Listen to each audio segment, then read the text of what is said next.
Hello, my name is Heath Jones, and welcome to the Northwood Podcast. I usually use these moments at the beginning to tell you some more about who Northwood is, who we are, and how you can learn more about us.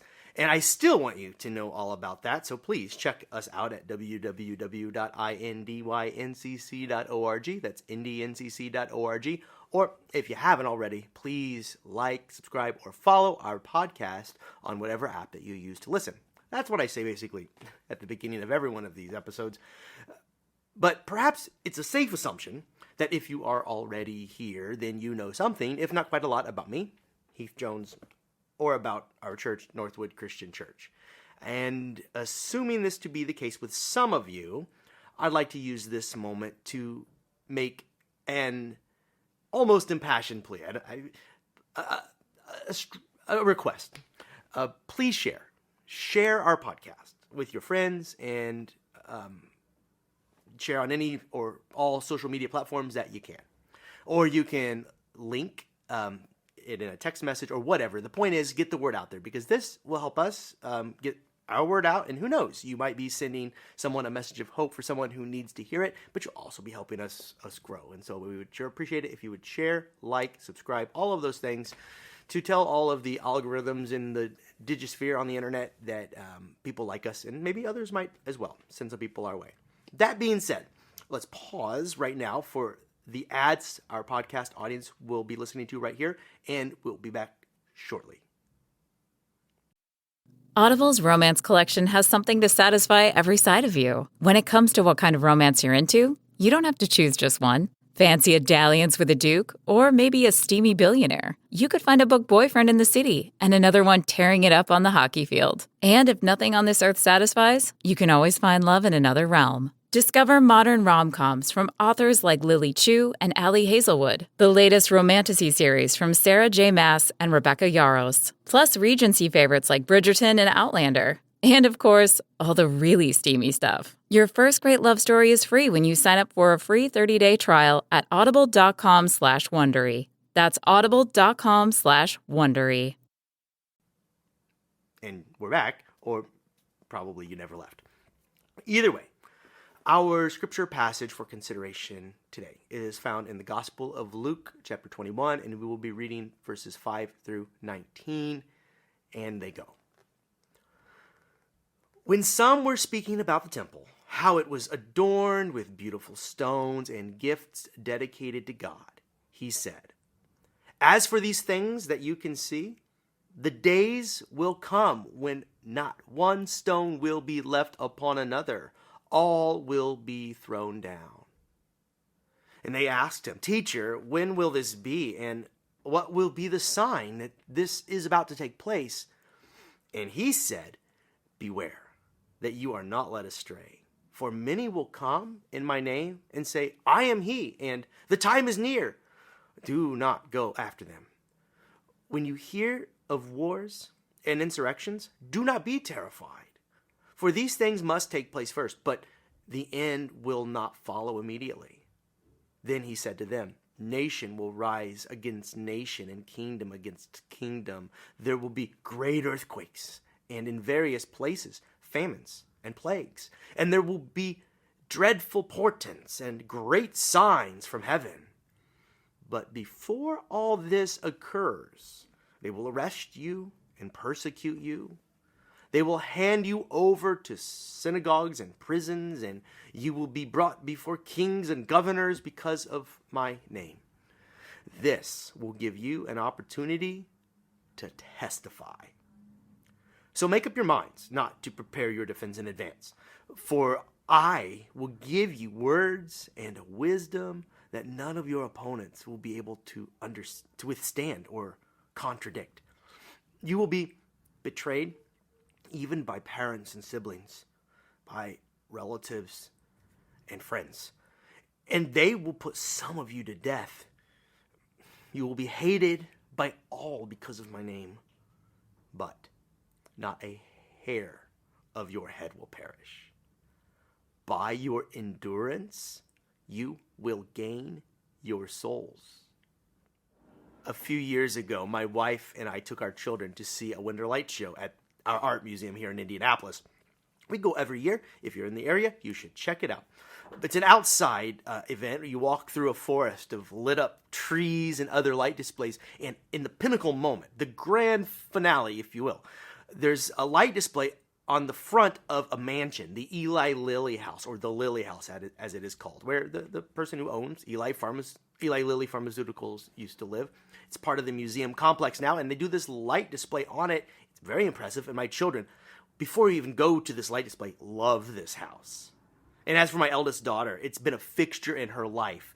We visit it often, not just for winter light shows, but just around the calendar year, and it's become a place that we feel some sense of ownership of just because of how often we frequent it. Or we at least feel this strong connection with it because of the memories that we've made there, if for nothing else. Well, as I was saying, we're at the light show, and then there's the grand finale that occurs on the face of this house. And more accurately, the grand finale occurred on the Lilly House as if it were a canvas. Picture it as a screen lit up with lights. And there's a light display, and spoiler alert here, it builds up to a moment, the pinnacle moment, the grand finale, as I was saying, when the Lilly House appears to collapse in a heap of rubble before our eyes. But then it will soon appear to reassemble. But in that moment between its seeming collapse and reconstruction, our eldest daughter, who has been visiting this house since she was a very little girl, became unglued. She started to weep, in fact, weeping at the loss of something she loved. She fell apart as her beloved landmark fell to pieces because she felt as though part of herself was being destroyed in that moment. How much more so for those who saw the epicenter of their religious and communal life crumble? Which is what happened, and those times are what Jesus is talking about here in the passage we're reading, about the temple falling down. That's what it would have felt like. The story begins with an implied dialogue between some people in Jerusalem, and they're talking about how beautiful the temple is, and of course it was. Look at the jewels and the gems and the walls so perfectly cut. All of this for God, by the way, but for them, the people, it was far more than just a beautiful building. It was the epicenter, as I described it earlier, of their religious and communal life. So this is not just a pretty building. This is the heart of their culture in some ways. And it was a place where generation after generation, the faithful had traveled to celebrate high and holy festivals. So your great-grandfather and then his father would have gone to that place. And now it's you in that place looking on this beautiful edifice, this temple, the hub of all the activity going back generations. Now, it had been destroyed in the past, but each time it had been rebuilt. And this time it had been built on Herod the Great's dime, and he had resources. So the temple in Jesus' day was truly something to look at. The pride of the people, and also where the people find connection to God. And that had been true for a long time. And so Jesus looks at this edifice, this important construct, and says, yeah, that temple is going to come down. And not just come down. It will be, eventually was, completely dismantled. Unthinkable. For to destroy the temple is to cut the people off from the past, from the memories, from their ancestors. So for the temple to be destroyed is to destroy that place where the lives of the people have intersected with the lives of their ancestors, their grandparents, their great-grandparents. And more recently, the temple had been an island of stability in a world that had been thrown in every direction by Rome and the ruling class. And I think here we can relate. There are those sacred places that bind us to our past, our memories, to those who we love, and to those times when we had an encounter with God. And these places become extensions of us. And these days, in the year 2022, a lot of those places feel threatened. Yeah. What more can I say? When my grandmother, my mom's mom, died, another story, her children had to make a hard choice. You see, their mom had lived in the very house that they had each grown up in, her and her siblings, and they'd known it their entire lives, her and her brother and her sister. And I can remember it, that house, and the aspects of Grandma's house that had remained unchanged through the decades, growing up from age 3, 4, 5, 10, 12, 15. And it would occur to me at times when I was playing in that place or sleeping overnight at Grandma's house that I was in the very same rooms that my mother, my aunt, my uncle had slept in and played in.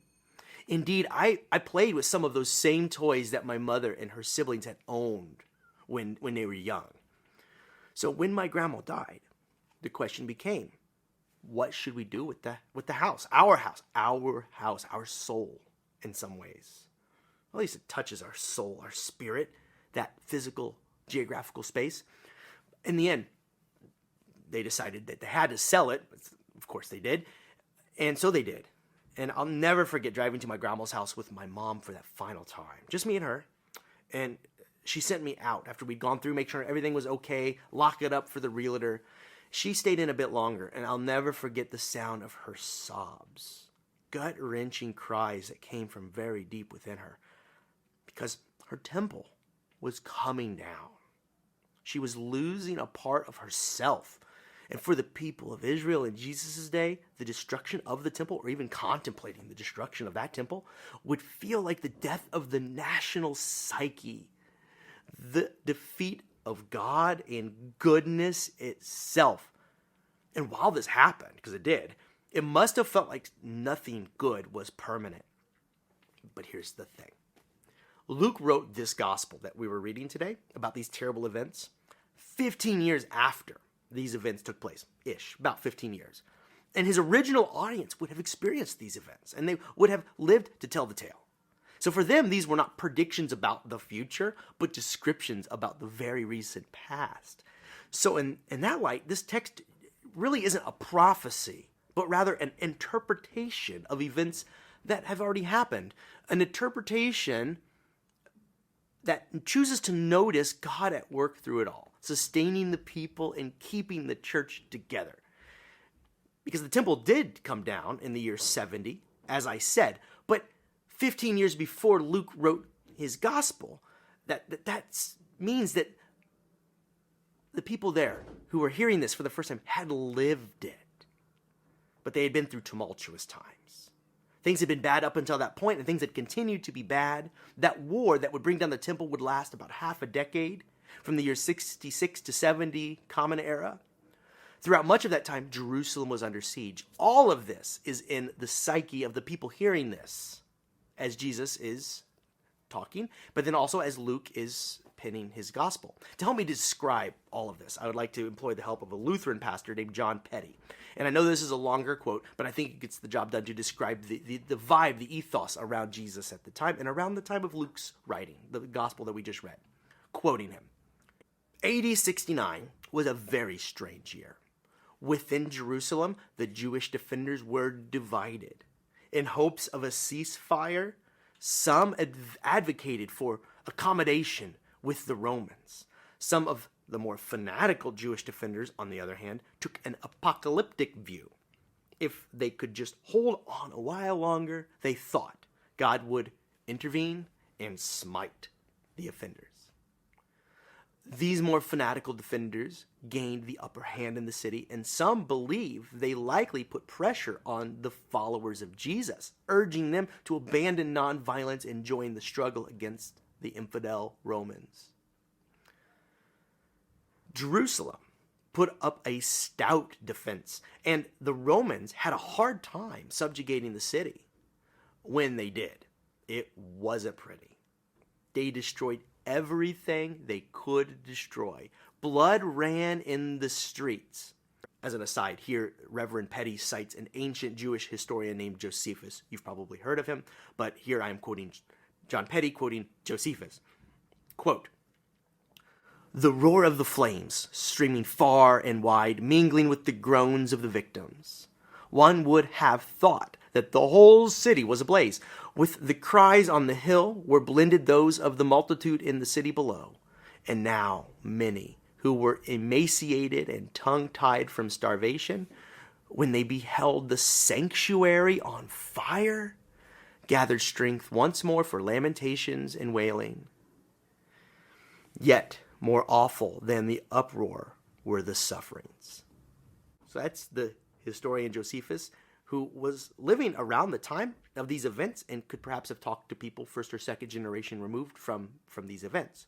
So that's the end of that quote.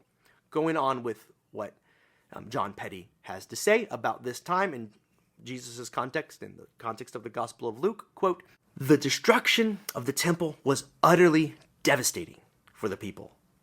Some traditions associated with the temple, such as the Sadducees, were destroyed, never to rise again, which incidentally resulted in the rise of rabbinical, synagogue-based Judaism." So that last line about the Sadducees being destroyed, keep that in mind when you're reading these gospel stories. By the time these gospels were written down, the Sadducees didn't even exist anymore because of all the violence in the city.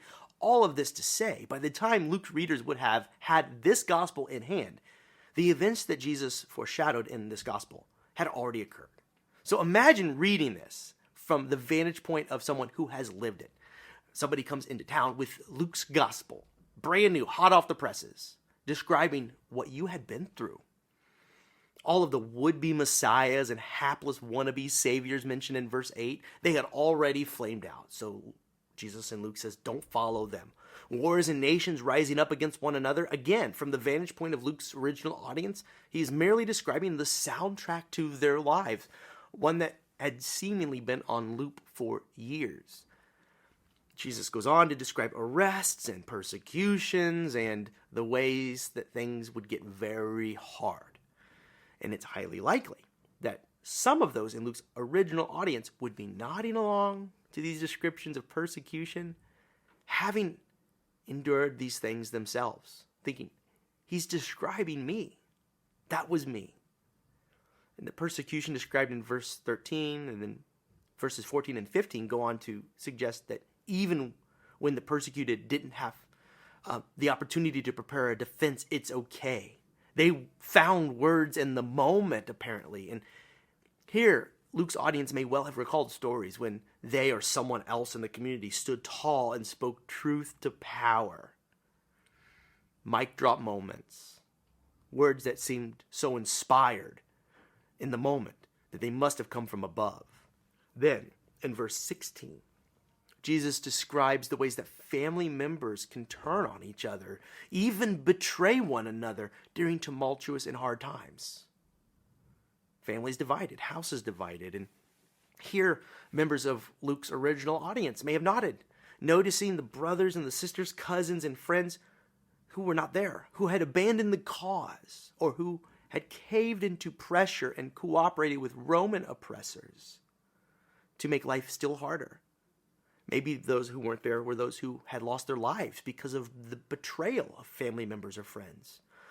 But even through this, quoting the tail end of verse 16, they will put some of you to death. You will be hated by all because of my name, but not a hair on your head will perish. By your endurance, you will gain your souls. That moment, after having heard that, Luke's readers and listeners might have let those last words linger for a moment. By our endurance, we will gain our souls. So imagine you're standing there and you're listening to this gospel being read, year 85 CE, 15 years after the temple has fallen, and a person standing beside you turns to you and says, and that is just what happened. We did keep our faith, and here we are. And we did keep our souls. We are here to tell the tale. They kept the faith, and they kept their hair on their heads. They endured, and they were able to, as the text puts it, gain their souls. And that's sort of an awkward way to say it. Gain your souls. Never heard it before. I studied the Greek language behind the sentence, and perhaps it would be helpful to think of it this way. Those who endure through all of this sort of stuff that we're describing find and keep their lives. And that word here translated as soul, or I translated it as lives, comes from the Greek word psyche, which describes the essence of who one is. This is your central self. We are talking about the central self that we are saving here. All of you, in fact. And those in Luke's original audience, 15 years removed from a national tragedy on par with any that you have ever heard of. They had not only survived, but but they had not lost themselves. It's one thing to survive, but you can lose yourself in these kinds of moments in history.